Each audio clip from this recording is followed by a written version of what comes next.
So my question was about abortion, and I just wanted to know why exactly do you think a first trimester fetus has moral value? Okay, so a first trimester fetus has moral value because whether you consider it a potential human life or a full-on human life, it has more value than just a cluster of cells. If left to its natural processes, it will grow into a baby. So the real question is, where do you draw the line? So you're going to draw the line at the heartbeat, because it's very hard to draw the line at the heartbeat. There are people who are adults who are alive because of a pacemaker. They need some sort of outside force generating their heartbeat. Okay, are you going to do it based on brain function? Okay, well, what about people who are in a coma? Should we just kill them?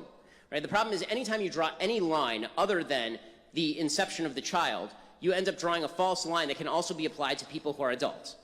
So either human life has intrinsic value or it doesn't. I think we both agree that adult human life has intrinsic value. Can we start from that premise?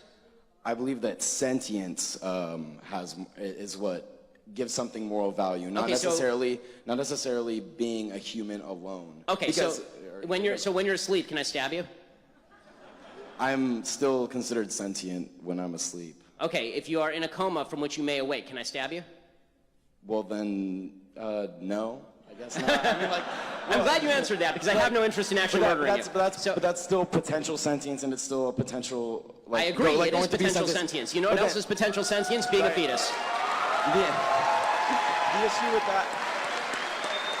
The issue I have with that, though, is that if I'm in a coma and I'm not like doing anything to anyone, I'm not causing any issues amongst the world. Whereas an unwanted child may or may not be a burden to people. So now you're shifting the argument, right? Before you were making the argument based on the intrinsic value of a life based on sentience, and now you're talking about the level of burden that somebody presents as a separate moral argument. Okay, I don't believe that you being a burden on somebody is justification for them killing you, as a general rule.